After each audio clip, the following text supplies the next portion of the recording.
नमस्कार दोस्तों, विज्ञान क्लासेस के YouTube चैनल में आपका बहुत बहुत हार्दिक स्वागत है। मैं हूं आपके educator Aditya Pandit, the physics faculty of विज्ञान क्लासेस। आज हम पढ़ेंगे कक्षा 10 और कक्षा 10 का भी 10वां चैप्टर पढ़ेंगे और उसमें उस चैप्टर का नाम है प्रकाश का परावर्तन तथा अपवर्तन। नया सेशन है 2021-22 का। सब्जेक्ट आपकी साइंस, ठीक है। इसका भाग पहला है, इसके 4-5 भाग बनेंगे क्योंकि चैप्टर बड़ा है और इसको समझाना बहुत ही आसान करना पड़ेगा। क्यों? क्योंकि कभी कभी यह चैप्टर ऊपर से निकल जाता है और एक बार चला गया ना वापस नहीं आएगा, ठीक है। और इसके अंदर आपको एक छोटा सा अनाउंसमेंट है, राजेश सर आपको इसके अंदर एक छोटा सा अनाउंसमेंट देंगे जो कि आपके लिए बहुत ही हेल्पफुल है और आपके जो कलीग्स, जो भी दोस्त है, मित्र है, उनको भी शेयर कीजिएगा। अगर बच्चों आप क्लास 11th के विद्यार्थी हैं और आपको केमिस्ट्री समझने में दिक्कत आ रही है तो मैं इस नून ऐप के ऊपर कंप्लीट केमिस्ट्री आपको निःशुल्क देने वाला हूं। मेरी क्लास राजेश शर्मा की जो क्लास है बेटा, वो रोज़ाना शाम को 8 बजे से 9 बजे तक होती है। लाइव क्लास होती है, बिल्कुल निःशुल्क होगी, ठीक है। तो इसका लिंक आपको वीडियो को डिस्क्रिप्शन में या कमेंट में दे दूँगा, जाइए उसको डाउनलोड कीजिए और रेगुलर। तो देखो आज हम क्या पढ़ेंगे इसमें। आज हम पढ़ेंगे सबसे पहले इसका इंट्रोडक्शन, फिर हम पढ़ेंगे इसका परावर्तन, फिर पढ़ेंगे हम इसके प्रकार, फिर गोलीय दर्पण और फिर अवतल और उत्तल दर्पण क्या होते हैं, इसकी बेसिक जानकारी। क्योंकि इसके जो प्रतिबिंब बनेंगे वो हम अगली स्लाइड में देखेंगे, ठीक है। चलो आगे चलते हैं।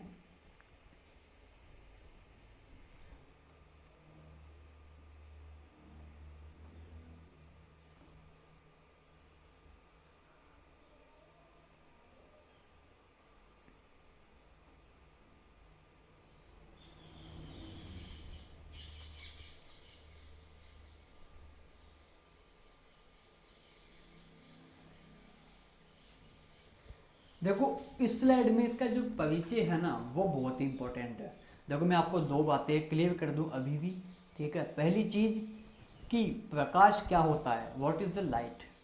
लाइट वह भौतिक कारण है जो कि वस्तुओं को देखने में सहायक होता है और प्रकाश की उपस्थिति के कारण ही दृश्यता संभव है।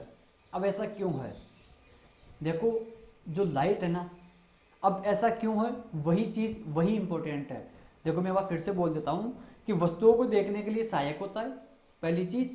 और दूसरी चीज क्या है कि इसी के कारण, इसी की उपस्थिति के कारण ही हम दृश्यता यानी देख पाते हैं आसपास की वस्तुएं किस प्रकार की है, किस आकृति की है, किस आकार की है, वह उसकी प्रकृति क्या है। ये चीज हम तभी देख पाएंगे जब अपने पास प्रकाश की उपलब्धता हो। दिन में प्रकाश उपलब्ध रहता है, रात को नहीं रहता, इसलिए हमें लाइट ऑन करनी पड़ती है, लाइट को चलाना पड़ता है। अब देखो ये सन है, अब ऐसा क्यों है वो समझा रहा हूं मैं। सन है, सन से आने वाली लाइटें दो टाइप की होती है, दो टाइप की। कौन कौन सी होती है? देखो पहली तो आपकी होती है दृश्य, दूसरी होती है अदृश्य, विजिबल एंड इनविजिबल। देखो विजिबल में कौन कौन सी होती है? देखो violet, indigo, blue, green, yellow, orange and red. ये 7 प्रकार की लाइटें इस दृश्य के अंदर आती है, ठीक है। और अगर इन सभी को मिला दिया जाए तो एक सफेद रंग बनता है। क्या बनता है? सफेद। यानी कि तभी हम देखते हैं धूप का जो रंग होता है वो सफेद होता है, लगभग लगभग श्वेत बोलते हैं हम उसे। और एक होती है अदृश्य, ये अपने काम की नहीं है, ये कक्षा हम 12 में पढ़ेंगे। विद्युत चुंबकीय तरंगों के अंदर आती है ये, इसे हम देख नहीं पाते हैं, इन्हें हम देख नहीं पाएंगे। इन चीजों का इस्तेमाल फटाफट से मैं आपको बता दूं। देखो अल्ट्रा वॉयलेट, इनका उपयोग होता है आपका जो भी क्या बोलते हैं हमको, सैनिटाइजेशन में। किसी भी वस्तु को या किसी भी इलेक्ट्रॉनिक उपकरण को सैनिटाइज करना रहता है तब अल्ट्रावायलेट का इस्तेमाल किया जाता है। कीटाणुनाशक में इसका उपयोग किया जाता है। अक्सर किरण आप जानते ही होंगे, डॉक्टर के पास इसका बहुतायत में उपयोग होता है मेडिकल साइंस में। और कभी रेलवे स्टेशन पे गए होंगे तो वहां पे एक आपका बैग रखवाया जाता है और उस बैग को उस ट्रॉली के अंदर से, एक मशीन के अंदर से वह निकल के जाता है और बाहर से आपको लेना पड़ता है। काली काली पट्टियां लगी हुई रहती है। तो यहाँ पे भी एक्सरे का उपयोग किया जाता है। और भी है जैसे इंफ्रारेड है, ठीक है, और आपकी गामा वे है, रेडियो तरंगे है, माइक्रोवेव है। तो बहुत सी चीजें हैं इसमें, 8 तरंगे हैं, 7-8 तरंगे हैं, वो बहुत इंपॉर्टेंट है। लेकिन वो आपकी इस कक्षा की दृष्टि से इंपॉर्टेंट नहीं है, वो तो यही चीजें हैं। अब देखो आसपास की वस्तुएं हमें प्रकाश की उपलब्धता के कारण ही रंगीन क्यों दिखाई देती है? ये बहुत इंपॉर्टेंट पार्ट है। देखो, सूर्य से आती है दर्शित रंगे, ठीक है, यहाँ पे हमने कल ही बात, वैसे क्या होता है, अब यहाँ से कि जब किसी वस्तु पे ये गिरती है, किसी वस्तु पे यहाँ से आके ये गिर जाती है, गिरने पर क्या करती है कि जिस प्रकृति की वह वस्तु है, यानी जिस रंग की वह वस्तु है, उसी रंग को वह परावर्तित कर देती है। क्या कर देती है? परावर्तित कर देती है ना। अब देखो, मैं परावर्तित है उसको मैं आगे वाली स्लाइड के अंदर मैं आपको समझाऊंगा कि परावर्तन क्या होता है, ठीक है। अभी आप मोटा मोटा समझ लो कि परावर्तन किसी वस्तु से टकरा के प्रकाश दूसरी दिशा में चला जाता है, ठीक है, ये समझ लो कि सूरज से आती है और जब किसी वस्तु पे गिरती है तो वह उसी रंग को परावर्तित करती है जिस रंग की वह स्वयं है। इस बात पे आप ध्यान लगाना कि जिस रंग की वह स्वयं है, जिस रंग की वह स्वयं है, उसे ही रिफ्लेक्ट करती है, ठीक है। क्या करती है? उसे ही रिफ्लेक्ट करेगी। जैसे यहाँ पे ये वृक्ष है, इस वृक्ष का ऊपर इसकी जो पत्तियों का रंग है वो हरा है, ठीक है। कैसे पता चला?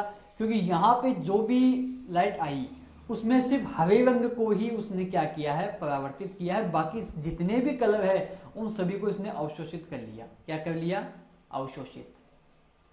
ये बात समझ में आई या नहीं आई? अर्थात अगर आपको कोई ऐसा कह दे कि बताओ भाई कि इस टेबल का रंग लाल क्यों है, मान लिया इस टेबल का रंग लाल क्यों है, तो आप कहना कि जनाब ऐसा है कि सूरज से लाइटें आती हैं, ठीक है, प्रकाश किरण, लाइट का मतलब प्रकाश बीम, लाइट बीम। उसमें क्या है कि वो दो टाइप की होती है, पहली होती है आपकी विजिबल, दूसरी होती है इनविजिबल। विजिबल में वो 7 टाइप की होती है। विबग्योर एक ट्रिक है, वॉयलेट, ये वही violet, indigo, blue, green, yellow, orange, red, ठीक है। यही क्रम होना चाहिए। अब ये क्रम क्यों इंपॉर्टेंट है वो इस क्लास में मैं आपसे बात नहीं करूंगा, ये हम कक्षा 11 में भी नहीं होगा, ये 12 में बात होगी आपकी इसके बारे में, ठीक है, वो अभी नहीं पढ़ेंगे भाई। ऐसा ही इसी क्रम में क्यों है, ठीक है। तो क्या होता है कि ये लाल क्यों है वो बताइए, दी 2 टाइप की होती है। फिर क्या है कि सर ये क्या करता है कि उसी रंग को ही रिफ्लेक्ट करेगा जिस रंग की यह टेबल है, जिस रंग की यह टेबल है ना, उसे ही यह रिफ्लेक्ट करेगा, यानी कि लाल रंग को ही यह रिफ्लेक्ट करेगा, ठीक है, लाल रंग को ही यह रिफ्लेक्ट करेगा और यह जाके अपनी आंखों के रेटिना पे प्रतिबिंब बना देगा और फिर आके अपना काम बखूबी जानती है, वो भी हम पढ़ेंगे, ठीक है। ये अपना काम बहुत ही अच्छे तरीके से जानती है, कैसे इसको समन्वय करना रहता है। तब जाके हमें पता चलता है कि हाँ भाई यह टेबल लाल है या पीली है या नीली है। अब एक क्वेश्चन यहाँ से पुटअप हो जाएगी, कि दुनिया रंग बिरंगी क्यों दिखाई देती है? प्रकाश के कारण। क्योंकि वह उसी रंग को रिफ्लेक्ट करती है जिस रंग की वह स्वयं है, बाकी सभी का अवशोषित कर लेती है। जैसे एप्पल है, ये देखो, ये हाईलाइट, और इसके अलावा जो नीचे इतनी जितनी भी कलर की जो लाइटें थी, है ना, बीम थी, लाइट बीम, उसे तो इस एप्पल ने अवशोषित कर लिया, लेकिन इस लाल को नहीं कर पाई। और यह क्या कर दी? अपनी आंखों में भेज दी उस कलर को, मतलब उस लाइट बीम को, और हमें वह लाल दिखाई देती है। अब आप कहना, ये मत कहना कि सर वो लाल को रिफ्लेक्ट करती है तो हमें ये लाल जाती हुई दिखाई क्यों नहीं देती है? क्यों? क्योंकि यह सिर्फ एक छोटी मात्रा में कर रही है, जबकि सूर्य से आती है बहुत ही ज्यादा मात्रा में, बहुत ही ज्यादा मात्रा में, जिसे हम कल्पना भी नहीं कर पाते हैं, इतनी ज्यादा आती है। और यह एक छोटी सी से और एक सूरज, तो इसका मुकाबला तो कतई नहीं कर सकते हम, ठीक है ना। ये समझ में आ गया? ये सभी रामकथा इसमें जो मैंने समझा दी है वो की वही है। अगली स्लाइड में चलूं, देखो अब इस स्लाइड में एक शब्द आ रहा आपका विवर्तन। इसको समझने से पहले एक चीज मैं आपको बता दूं, क्या एक छोटी सी एक संकल्पना है, क्या है कि प्रकाश एक सरल रेखा में गति करता है। क्या करता है? एक स्ट्रेट लाइन में फ्लो करता है, सरल रेखा में गति करता है, ठीक है। और यही इसका आधार बनेगी, ये जो लाइन मैंने बताई है ना, यही इसका आधार बनेगी। कैसे? कि कभी आपने एक उड़ते हुए पंछी, जैसे बाज मान लिया, क्योंकि वो बहुत ही ऊंचाई पे उड़ता है, चील, ठीक है, गिद्ध, ऐसे जो ऊंचाई अत्यधिक ऊंचाई पे उड़ते हैं उनकी कभी परछाई देखी है आपने? नहीं देखी। क्यों नहीं देखी? वो कारण बता रहा हूं मैं। कभी प्लेन की ऊंचाई देखी है आपने? सॉरी, ऊंचाई क्या, परछाई, माफ कीजिएगा, परछाई कभी देखी है? नहीं। तो जो प्लेन की जो परछाई है वो हमें क्यों दिखाई नहीं देती है? उसका कारण है विवर्तन। अब ये विवर्तन की घटना क्या होती है, ये बहुत इंपॉर्टेंट है। देखो, ये वह आपका प्लेन, मान लिया अपने पास ये वह प्लेन, ठीक है। अब इस प्लेन यहाँ पे सूर्य है जो कि अत्यधिक ऊंचाई पे, यानी बहुत दूर है इस प्लेन के मुकाबले में, और ये इसकी अर्थ सरफेस है, ठीक है, अपनी अर्थ है ये, ठीक है। अब यहाँ से लाइट आती है। अब लाइट की क्या प्रॉपर्टी है मैंने बताई कि सरल रेखा में गति करता है ना। अब यहाँ से जो लाइट आई तो ये क्या करेगी, इसके किनारों से मुड़ जाएगी, इसके किनारों से टकरा के आगे निकल जाएगी, लेकिन एक निश्चित दूरी पे डिस्टेंस पे एक नियत बिंदु है, वहां पे जाके ये वापस मिल जाएगी, और पुनः एक समांतर रेखा में गति करने लग जाएगी। अभी जहां पे ये मिलती है, इस जगह मिलती है, अगर यहां से हम देखेंगे तो इसकी परछाई हमें निश्चित तौर पे दिखाई देगी, लेकिन इससे आगे देखेंगे तो हमें ये दिखाई नहीं देगी। तो यही घटना आपकी कहलाती है विवर्तन। समझ में आया? एक बार फिर से बता देता हूं कि अगर मोटे मोटे शब्दों में कहा जाए कि विवर्तन क्या होता है, विवर्तन होता है कि प्रकाश का किसी अवरुद्ध माध्यम की जो किनारों से मुड़ जाना, वही आपका विवर्तन होता है। आ गया समझ में? तो क्यों दिखाई नहीं देती है, अगर आपसे पूछे कि बताओ भाई प्लेन की परछाई में क्यों दिखाई नहीं देती है, तो आप कहना सीधा सा कि विवर्तन की घटना के कारण एक व्यतिकरण होता है, वो हम कक्षा 12 में पढ़ेंगे।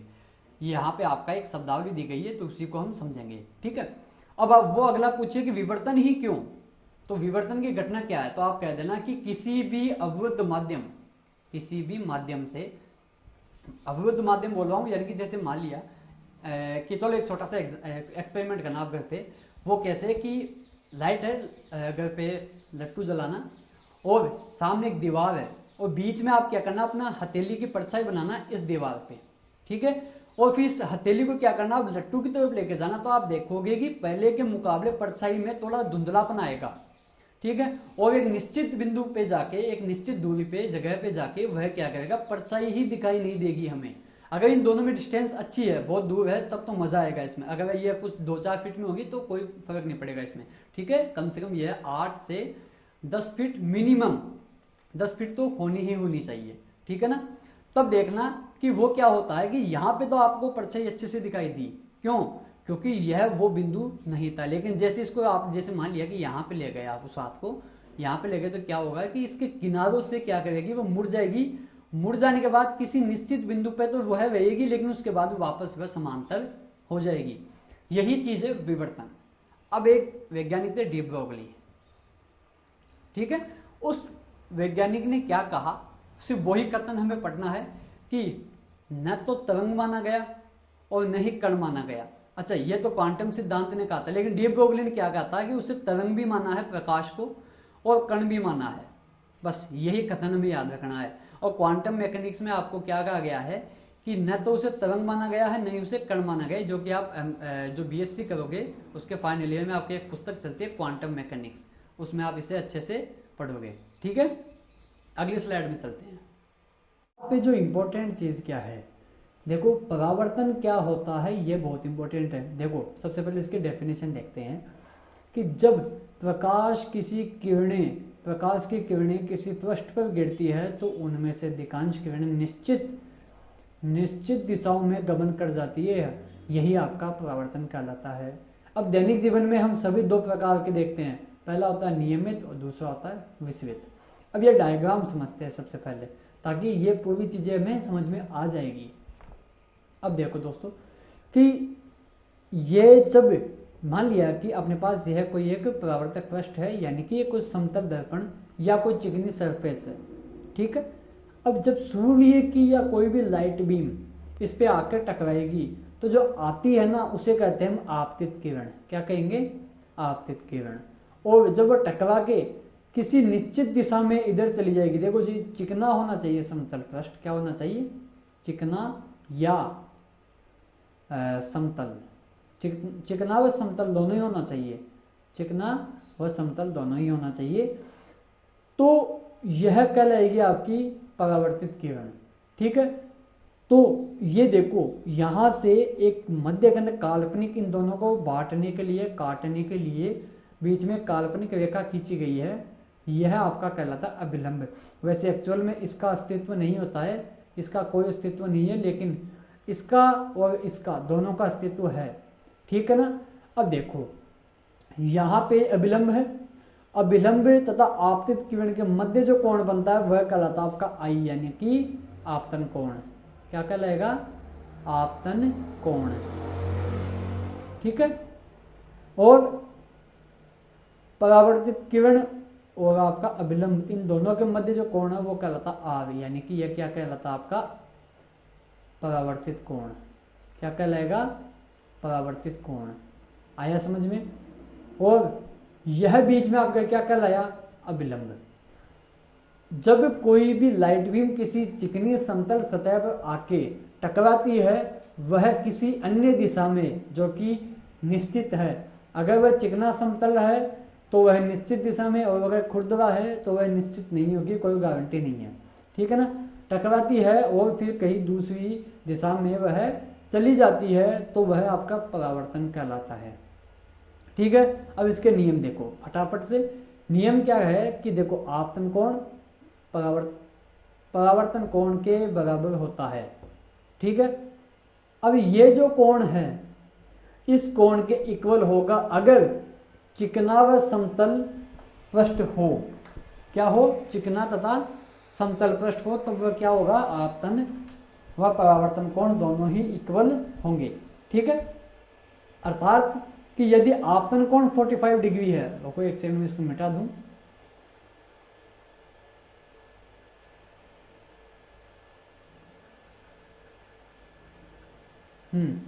चलो, यदि आपतन कोण 45 डिग्री है तो परावर्तन कोण जरूरी है कि वह 45 ही होगा अगर चिकना व समतल पृष्ठ हो तो। ठीक है, अगर यह जो है ना ये चिकना व समतल पृष्ठ होना चाहिए, तब जाके यह नियम आपका लागू होगा कि अगर ये 45 है तो यह भी 45 ही होगा। ठीक है, दूसरा नियम क्या कहता है कि आपतित किरण दर्पण के आपतन बिंदु पर अभिलंब तथा परावर्तित किरण सभी एक ही तल में होते हैं। ठीक है, यह इंपॉर्टेंट है क्या कि आपतित किरण ये रही, ठीक है, अभिलंब ये रहा और परावर्तित किरण ये रही। तीनों कहाँ पे स्थित है? इनका पेड़ कहाँ जमा हुआ है? इनका पेड़ है यहाँ पे, ये रहा, है ना। यानी कि एक ही तल है। ऐसा तो है नहीं कि भाई ये कहीं दूसरी जगह है, ये कहीं दूसरी जगह है, ये कहीं दूसरी जगह है, नहीं, तीनों एक ही जगह है ना। तो ये नियम का अर्थ यही है कि आपतित किरण, अभिलंब और परावर्तित किरण तीनों एक ही तल पर स्थित है। ठीक है, ये नियम हो ही गया कि समतल दर्पण हो या कोई चिकना समतल पृष्ठ हो तब जाके यह नियम लागू होगा आपका। ठीक है ना। अब समतल दर्पण आपके सिलेबस में नहीं है, समतल दर्पण आपके सिलेबस में नहीं है, लेकिन इसकी प्रॉपर्टीज हम फटाफट से एक बार देख लेते हैं ताकि हमें आसानी से समझ में आ जाएगा। ठीक है ना। ये लो, ये कोई एक समतल दर्पण है ना। अब यहाँ पे कोई एक व्यक्ति है, ठीक है, यहाँ पे कोई व्यक्ति खड़ा है। अब यहाँ पे यदि यह समतल दर्पण के सामने खड़ा है तो यहाँ पे ये देखो कि प्रतिबिंब सदैव आभासी तथा सीधा होता है। जो इसके अंदर इसकी फोटो बनेगी ना, इसके अंदर जो इसका प्रतिबिंब बनेगा वह कैसा होगा? आभासी प्लस सीधा। क्यों होगा? देखो मैं आपको समझाऊं कि आप कांच में देखोगे तो ऐसा तो है नहीं कि आपको आपका प्रतिबिंब दिखाई देगा, आपके जैसा का जैसा ही दिखाई देगा, लेकिन वो एक्चुअल में है थोड़ी आपके जैसा, नहीं है ना। यही कारण है कि यह आभासी होता है, इसी कारण। दूसरी बात है सीधा। आपने कभी आप खुद को देखा है आईने में, तब आपको ऐसा लगा कि भाई मेरा पैर कहीं और है या मेरे सर ऊपर होना चाहिए, कांच में नीचे आ गया, ऐसा नहीं है ना। इसीलिए आप आभासी और सीधा होता है। ठीक है, अब देखो दूसरी बात क्या कहना चाहता है ये कि वस्तु के आकार के इक्वल होता है। अब आकार के इक्वल यानी अगर यह 6 फीट का है मेरी तरह, यदि यह 6 फीट का है तो प्रतिबिंब ही आपका 6 फीट का ही होगा। यह भी फिक्स है कि 6 फीट का ही होगा। अगर ये 15 फीट है तो यह भी 15 फीट ही होगा। ठीक है, अब ये रहा, प्रतिबिंब दर्पण के पीछे उतनी ही दूरी पर बनता है जितनी दूरी पर दर्पण के सामने बिंब रखा होता है। अब यदि यहाँ पे ये दर्पण है, यहाँ से लेके यहाँ तक डिस्टेंस आपकी 10 मीटर है, ठीक है, मान लो 10 मीटर है, तो यह बात निश्चित है कि यहाँ से लेके यहाँ तक की जो इसके अंदर जो जितनी दूर बनेगा इसके अंदर वह भी 10 मीटर ही होगी। ये बात गांठ बांध लो आप। अब तीसरी चीज है पार्श्व परिवर्तन। ठीक है, अर्थात कि यदि आप इस सीख को यहाँ पे इस प्रकार से होगा तो आपको इसका प्रतिबिंब इस प्रकार से दिखेगा। यदि डी आपका ऐसा होगा तो डी आपको इसमें ऐसा दिखाई देगा, यदि बी ऐसा है तो इसमें बी इस प्रकार से दिखाई देगा। यानी कि ये होता है आपका पार्श्विक परिवर्तन। ठीक है, ये पार्श्विक उल्टा, आगे समझे, यानी कि इसमें लेफ्ट राइट दिखाई देता है और राइट लेफ्ट दिखाई देगा। ठीक है, आगे समझ में, आगे चलूं। ठीक है, अब देखो, अब आता है परावर्तन के प्रकार। यह बहुत अच्छा है भाई। अब देखो यहाँ पे कि परावर्तन के दो टाइप होते हैं, पहला है आपका नियमित, दूसरा है आपका विसरित। अब नियमित क्या है, विसरित क्या है? देखो, नियमित क्या होता है कि आपतित प्रकाश पुंज को चिकने पृष्ठ पर उसी माध्यम में एक विशिष्ट दिशा में भेज देने को नियमित परावर्तन कहते हैं। जैसे दर्पण में मुखड़ा निहारना। अब ये कैसे हुआ, देखो मैं आपको समझाऊं कि यह आपका कोई चिकना समतल पृष्ठ है। ठीक है, यह आपका कोई चिकना समतल पृष्ठ है और यहाँ पे कोई एक बीम आई है, देखो ये गई। ठीक है, ये आ गई, ये लाइट बीम आई, टकराई और ये किसी निश्चित दिशा में चली गई, जा रही है ना, ये देखो जा रही है ना। अब इस समय वो आपका नियम लागू होगा, sine angle i is equal to angle r, यह आपका नियम लागू होगा इस समय। कब, जब यह चिकना समतल पृष्ठ को, मैंने बोला था चिकना समतल पृष्ठ को, तब जाके आपका यह नियम लागू होगा। ठीक है, तो यह आपका होता है नियमित परावर्तन। जैसे आप एक एग्जांपल एक्सपेरिमेंट करके देखना कि आपके घर में जो कहा था ना मुंह देखने वाला आईना, उसको सूरज के सामने रखो। ठीक है, और फिर उसकी लाइट बीम को किसी दीवार पे डाल के देखना, तो आपको एकदम शार्प जो लाइट ना वो दिखाई देगी। वो किस कारण होगा, वो इसी कारण होगा। किस कारण, वह कौन सा परावर्तन होता है, वो आपका नियमित परावर्तन होता है। आया समझ में। अब दूसरा आपका विसरित परावर्तन। विसरित परावर्तन क्या होता है कि किसी खिड़की आदि से किसी दीवार पर गिरता है तो दीवार का वह भाग कमरे में सभी जगह से समान रूप से प्रदीप्त दिखाई देता है। यही कारण है कि प्रकाश एक निश्चित दिशा से दीवार पर गिरने के पश्चात भी सभी दिशाओं में परावर्तित हो जाता है। ठीक है, अब सामान्य जीवन में अधिकांश वस्तुओं को हम इसी कारण देख पाते हैं। खुरदरे पृष्ठ, धूल, धुएं के सूक्ष्म कण आदि प्रकाश को विभिन्न दिशाओं में विसरित कर देते हैं, यानी स्कैटर फैला देते हैं। कैसे, एग्जाम्पल लो आप कि वो मैं इसकी थोड़ी साइज बढ़ा दूं। अब देखो, अब सूर्य जैसे दिन में उजाला होता है, ठीक है, होता है, डेफिनेटली होता है भाई। अब अपन मकान में बैठे हैं, अपने महल में बैठे हैं, ठीक है, अब इसमें डायरेक्ट सनलाइट तो आ नहीं रही है, डायरेक्ट तो नहीं आती है, बिल्कुल नहीं आती है, क्योंकि इससे बचने के लिए तो हमने मकान बनाया है। लेकिन फिर भी अपने मकान में बिना लाइट बल्ब ऑन किए उजाला रहता है। उजाला क्यों रहता है, जिसका कारण है विसरित परावर्तन। क्यों इससे होता है, जैसे मान लिया कि इस पे यह टकराया, अंदर तो परछाई बनी इसकी, लेकिन यह सूर्य का प्रकाश कहीं और भी तो टकरा रहा है ना, कहीं और भी टकराता है। जैसे मान लिया यहाँ पे कोई पेड़ है, ठीक है, यहाँ पे कोई पर्वत है या और कोई दूसरी बिल्डिंग है, तो ये क्या करेगा कि जैसे इससे टकराया, ठीक है, टकरा के इधर चला गया, फिर इस पेड़ से टकराया इधर आ गया, यहाँ टकराया इधर चला गया, यहाँ टकराया इधर चला गया, तो मतलब कहीं ना कहीं से टकरा के अपने आसपास उजाला कर ही देता है। अब बशर्त इसकी एक कंडीशन है कि इसकी तीव्रता कम हो सकती है, तीव्रता कम हो सकती है, बिल्कुल होती है। देखो, एक तो बाहर निकलोगे कमरे से, उजाला तो अंदर भी है, उजाला बाहर भी है, अंदर भी है बाहर भी है, लेकिन बाहर गर्मी ज्यादा है और तीक्ष्ण है, आंखें चौंधिया जाती है, लेकिन अंदर अपनी आंखें टकाटक रहती है, बिल्कुल ऐसा होता है। तो यही तीव्रता होती है कि उसमें कितनी शक्ति है, लेकिन उसका, ये इंपॉर्टेंट है, लेकिन उसका वेग परिवर्तित नहीं होता है।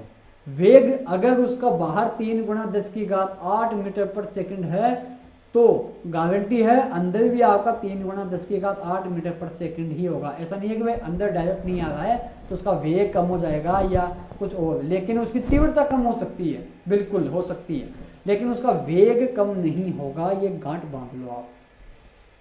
अब देखो, खुरदवे पृष्ठ, धूल, धुएं के सूक्ष्म कण, वायुमंडल में ये सभी चीजें रहती है, गैसें रहती है, गैसों के अणु रहते हैं, धूल होती है, धुएं के सूक्ष्म कण होते हैं। टिंडल प्रभाव पढ़ा होगा आपने कभी। टिंडल प्रभाव यही होता है, जैसे कभी किसी बंद कमरे से प्रकाश आता है तो अब आपको वहां पे कुछ डस्ट पार्टिकल ऐसे तैरते हुए दिखाई देते हैं, वही आपका टिंडल इफेक्ट कहलाता है। ऐसे किसी कमरे की रोशनदान से जब लाइट आती है ना, तब देखना आप कि उसमें से धूल के जो कण है ना वो आपको तैरते हुए डेफिनेटली दिखाई देंगे। तो वहां से लाइट क्या करती है, टकराती है लाइट बीम और कहीं दूसरी जगह दूसरी दिशा में परावर्तित हो जाती है। यही आपका विस्तृत परावर्तन कहलाता है। यानी कि मोटी मोटी बात कहा जाए, यहाँ से प्रश्न किस प्रकार से उठ के आएगा, यहाँ से इस प्रकार से उठ के आएगा कि कमरे में डायरेक्ट सनलाइट न पहुंचने के बावजूद भी उजाला क्यों रहता है, वो इस कारण रहता है कि विस्तृत परावर्तन उसका मुख्य कारण होता है। आ गया समझ में? ठीक है, आगे चलूं। ठीक है, अब बात करते हैं गोलीय दर्पण। गोलीय दर्पण, यहां से अपना चैप्टर मुख्यतः स्टार्ट हो गया। वैसे तो वहां से हो गया था लेकिन मुख्यतः बोला मैंने। अब देखो गोलीय दर्पण क्या होते हैं। ऐसे दर्पण जिनका परावर्तक पृष्ठ गोलीय हो, गोलीय दर्पण कहलाते हैं। ये दो प्रकार के होते हैं। देखो, परावर्तक पृष्ठ क्या होता है कि जहां से लाइट आएगी फिर वहां से टकरा के कहीं दूर चली जाएगी, ठीक है ना, वो होता है आपका परावर्तक पृष्ठ। यानी जहां से वह परावर्तित होगी वह आपका परावर्तक पृष्ठ कहलाता है, ठीक है ना। अब देखो कि वह यदि गोलीय हो, समतल दर्पण का क्या होता है, वह एकदम समतल होता है। अब ये गोलीय है यानी कि यह थोड़ा मुड़ा हुआ रहेगा, इस प्रकार से थोड़ा मुड़ा हुआ रहेगा। देखो ये रहा और ये रहा। अब ये दो टाइप का होता है, अवतल और उत्तल, ठीक है। अब अवतल क्या होता है, वह गोलीय दर्पण जिसका परावर्तक पृष्ठ अंदर की ओर अर्थात गोले के केंद्र की ओर वक्रित है, वह अवतल दर्पण कहलाता है। अब देखो गोला यदि इसको मैं इधर से बढ़ा दूं, रुको मैं दूसरा ले लेता हूं यहां से और साइज बढ़ा लूं। इसको मैं यदि इस प्रकार से बढ़ा दूं, ये गोला हो गया, ठीक है। अब इस गोले का केंद्र तो यही होता ना, यही है इस गोले का केंद्र। तो यदि ये केंद्र की ओर वक्रित है अर्थात लाइट इधर से आ रही है, इधर से आएगी, ठीक है, इधर से ये, और यहां से वह टकराएगी यानी कि अंदर वाले भाग से वह टकराती है, तो वह कौन सा होता है, अवतल दर्पण। क्या होता है, अवतल दर्पण। और यदि वह ऐसा ही, यदि मैं इसको ऐसा कर दूं, इसको भी मैं ऐसा बढ़ा दिया, ये बना नहीं है अभी, चलो बन गया ये तो सही है। अब यदि यही वो केंद्र, ठीक है, अब यदि केंद्र के बाहर की ओर, ये देखो कहाँ गया उत्तल, कि वह परावर्तक पृष्ठ बाहर की ओर वक्रित हो, यानी कि बाहर की ओर अब लाइट आए और फिर टकरा के कहीं दूर चली जाए, तब वह आपका उत्तल दर्पण कहलाता है। और अगर अंदर की ओर आए तब वह आपका अवतल दर्पण कहलाता है। यही होता है मोटा मोटा, ठीक है। हम इसको मिटा देता हूं और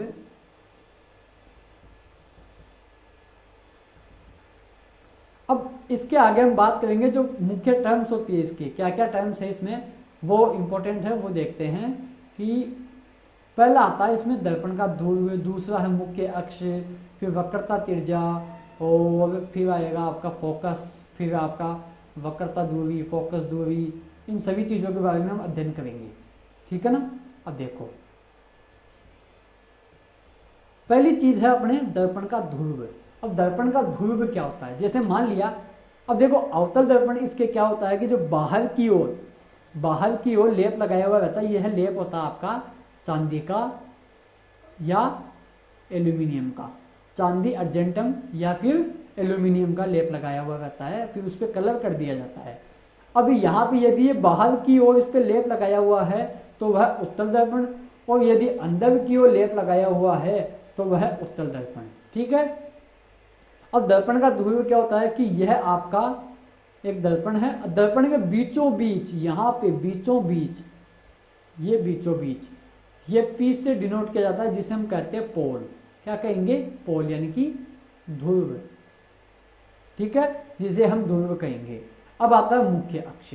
अब इस दर्पण के जो मुख्य बिंदु है, जो मुख्य दर्पण का ध्रुव है, दर्पण के ध्रुव के बीचों बीच से काल्पनिक रेखा निकलती है। मान लिया कि सीधी रेखा निकलती है, जिसे हम कहते हैं मुख्य अक्ष। क्या कहते हैं? मुख्य अक्ष, है ना। अब आती है वक्रता त्रिज्या और वक्रता केंद्र। वक्रता त्रिज्या क्या होती है? देखो, वही गोला बनाया, ठीक है, ये गोला बनाया, ये इसका केंद्र है, ठीक है, और ये इसका ये इसका मुख्य अक्ष। यही होता है मुख्य अक्ष भाई। ध्रुव के बीचों बीच से निकल रही है रेखा, है ना। अब ये जो केंद्र हुआ ना इसका, यह कहलाता है आपका वक्रता केंद्र, यानी कैपिटल सी। क्या कहलाता है? कैपिटल सी, जिसे कहते हैं हम वक्रता केंद्र, ठीक है।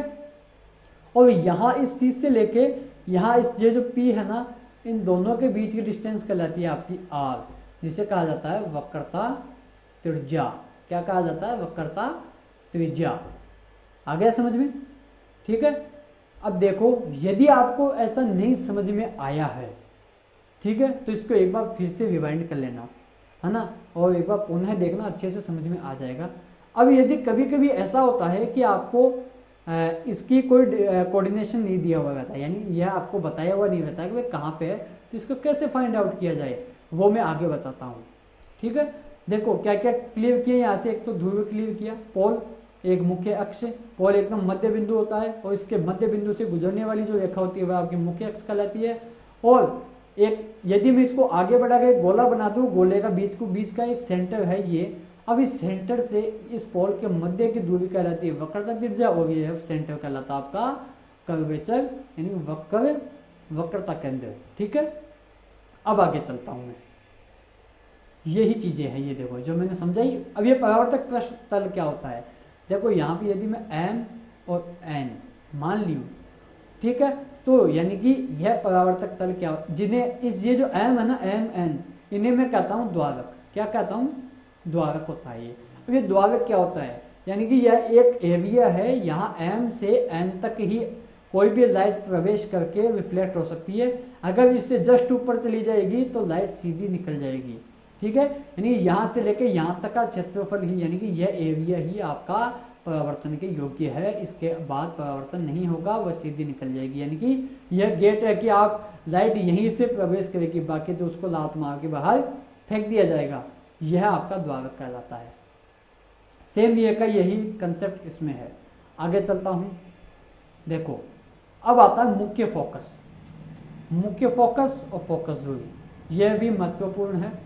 मुख्य अक्ष के समांतर चलने वाली प्रकाश की किरणें दर्पण से परावर्तन के पश्चात मुख्य अक्ष के जिस बिंदु पर मिलती है या मिलती हुई प्रतीत होती है, उस बिंदु को दर्पण का फोकस या मुख्य फोकस कहते हैं, ठीक है ना। क्या कहते हैं? दर्पण का मुख्य फोकस कहते हैं। अब इसे F से प्रदर्शित किया जाता है। अवतल दर्पण से परावर्तन के पश्चात किरणें वास्तव में फोकस पर मिलती है, जबकि उत्तल दर्पण से परावर्तन के पश्चात ये किरणें फोकस बिंदु F से आती हुई प्रतीत होती है। ये चीजें मैं समझा देता हूं अब आपको, ठीक है। तो मैं इसको थोड़ा सा जूम कर लूं। देखो यहाँ पे सनलाइट है, जैसे मान लिया कि अनंत से कोई बिंदु आ रही है, लाइट आ रही है ना, ठीक है। अब यहाँ से अनंत से कोई लाइट आ गई है। अब इसकी जो अवतल दर्पण है, ये इसके बारे में हम जानकारी प्राप्त कर रहे हैं। सबसे पहले यहाँ से लाइट आई, ये वही, ये वही, ये वही और ये वही लाइटें आ गई। अब यहाँ पे क्या होता है कि यहाँ से टकराई और इधर आ गई, यहाँ से टकराई इधर आई, यहाँ से टकराई इधर आ गई, यहाँ से टकरा के इधर आ गई। अब जहाँ पे ये सभी किरणें मिलती है मुख्य अक्ष के जिस बिंदु पर, वह आपका फोकस बिंदु कहलाता है। क्या कहलाता है? आपका फोकस बिंदु, ये रहा, ठीक है।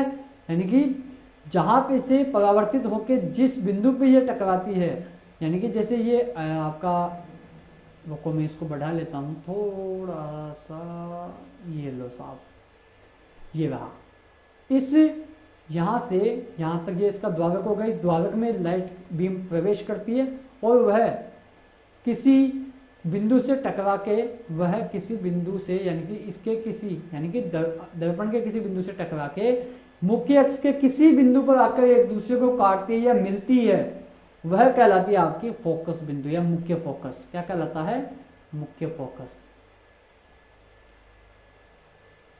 ठीक है, अब इसमें कहा है मुख्य फोकस, और एक शब्द आया था प्रतीत होती है, एक आता है प्रतीत होती है। क्यों?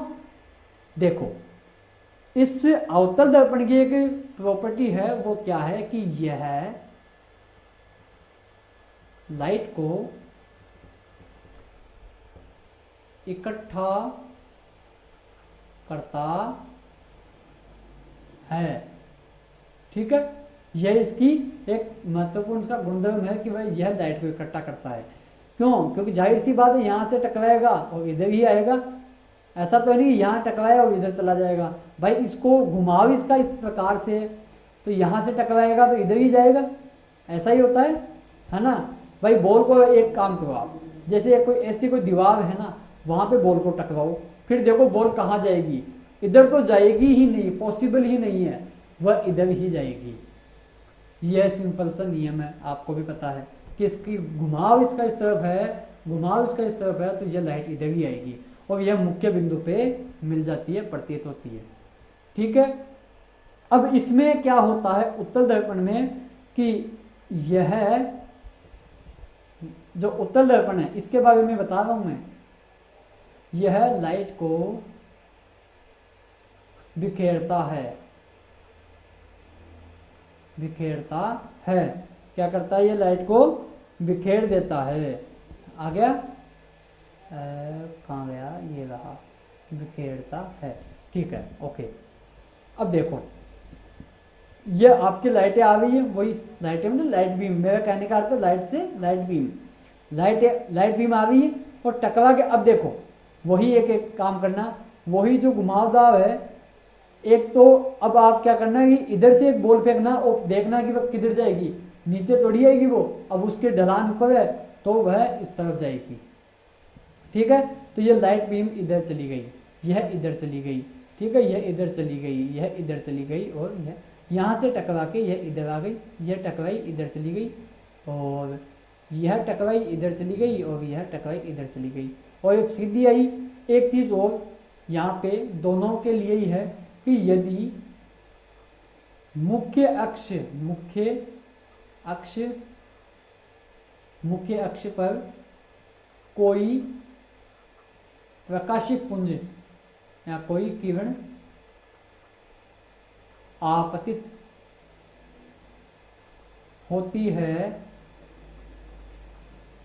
तो वह मुख्य अक्ष के अनुदिश ही परावर्तित हो जाती है। ठीक है ना, इसका ध्यान रखना आपको, इसका है ना, यह मुख्य अक्ष के अनुदिश आई और मुख्य अक्ष के अनुदिश ही चली गई। अब इन सभी को यदि मैं थोड़ा थोड़ा अगर मैं पीछे खिसका दूं, अब ये इधर तो मिलना पॉसिबल ही नहीं है, इधर तो पॉसिबल ही नहीं है, इधर तो मिलेगी ही नहीं है, लेकिन हम इसको यदि मैं इधर थोड़ा पीछे खिसका दूं इन किरणों को, यानी कि काल्पनिक रूप से इनको मैं करूं, तो यहाँ पे पीछे यह मिलना, यानी कि यहाँ पे प्रतीत होगी मिलती हुई, वास्तव में यह प्रतीत नहीं होती है, इसका अस्तित्व है लेकिन प्रतीत नहीं होती है, लेकिन यह तो प्रतीत भी होती है और मिलती भी है। ठीक है, इसका एक मैं लास्ट में आपको एक छोटा सा एक्सपेरिमेंट दिखा दूंगा और इसका भी मैं बता दूंगा। यह आपका वही मुख्य फोकस कहलाता है। अब यह आपका वक्रता केंद्र, क्यों? क्योंकि इसको इस गोला मैंने बनाया और उसके ये बीचों बीच गइएगा। अब बात करता हूं मैं आपसे कि यह जो वक्रता केंद्र यदि मुझे नहीं पता है तो कहां से पता लगाऊं। देखो आप ये तो आराम से पता लगा सकते हो कि ये जो मुख्य फोकस तो आप आराम से पता लगा सकते हो कि जहां पे यह लाइन, ये जो प्रकाशीय किरणें काटती है एक दूसरे को मुख्य अक्ष पर, वह आपका मुख्य फोकस कहलाता है। और जस्ट मुख्य फोकस का यहां से लेके यहां तक की दूरी, मुख्य फोकस से दूरी तक की दूरी कहलाती है आपकी स्मॉल एफ, यानी कि फोकस दूरी। फोकस दूरी क्या कहलाती है आपकी? फोकस दूरी। ठीक है, एफ यहां से लेके यहां तक आपकी फोकस दूरी कहलाती है। सेम इसी में यही है, यहां से लेके यहां तक आपकी फोकस दूरी कहलाती है। मुख्य फोकस से दूरियों के बीच की दूरी मुख्य फोकस। अब जस्ट इसका डबल कर दूं मैं, जस्ट इसका मैं डबल कर दूं तो आपको मिल जाएगा आर। क्या मिल जाएगा? आर। समझ रहे हो मेरे कहने का अर्थ? कि यदि मैं इसका जस्ट डबल कर दूं तो मुझे यहाँ पे क्या मिलेगा? आर मिल जाएगा। यानी कि यह आपका स्मॉल एफ हो गया। कि मान लिया यदि ये 2 मीटर है, यदि मैं इसको 2 गुणा कर दूं, यानी कि इसको 2 मीटर और बढ़ा दूं, तो आपको वक्रता केंद्र प्राप्त हो जाएगा। यानी कि वक्रता केंद्र और यहां से लेके यहां तक की दूरी आपकी वक्रता त्रिज्या। ठीक है, यानी कि एक संबंध स्थापित हुआ कि वक्रता त्रिज्या is equal to 2f small F. ठीक है, इसका ध्यान रखना। यानी कि जो वक्रता त्रिज्या है वह फोकस दूरी की 2 गुनी होती है। ठीक है, आगे समझ में? आगे चलूं।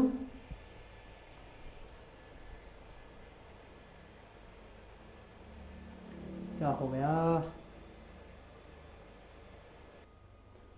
चलो एक प्रयोग करते हैं, छोटा सा परीक्षण है। घर पे एक चमकदार चम्मच लो। ठीक है, अब उस चम्मच में अपना मुंह देखो।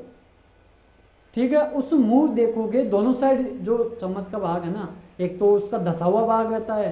ठीक है, धसा हुआ, जहां से आप अपना जो भी खाना है वो उठा के खाते हो। एक होता है उसका उभरा हुआ भाग। अब जो उभरा हुआ भाग में एक तो आप अपनी फोटो देखोगे तो आपकी फोटो सीधी सीधी दिखाई देगी। ठीक है, और दूसरे धसे हुए भाग में देखोगे तो आपको वह फोटो उल्टी दिखाई देगी। अब ये जो प्रतिबिंब का सिस्टम है कि ये सीधा उल्टा, वो हम इसके नेक्स्ट पार्ट में अच्छे से इसका कवर करेंगे। लेकिन फिलहाल यह एक छोटा सा आपका परीक्षण है। अब एक काम करो, चलो ये भी मत देखो आप।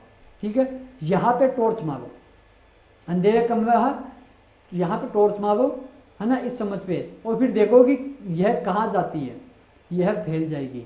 और अगर यहाँ पे आप इसको मारोगे ना तो यह जाहिर सी बात है इकट्ठी होगी।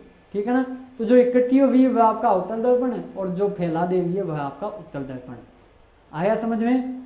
देखो एक और लो, ये देखो, ये लाइट बीम आ गई है 3, है ना, यहां से टकराई और इधर चली गई, यहां से टकराई, ये सीधी चली गई, यहां से टकराई है।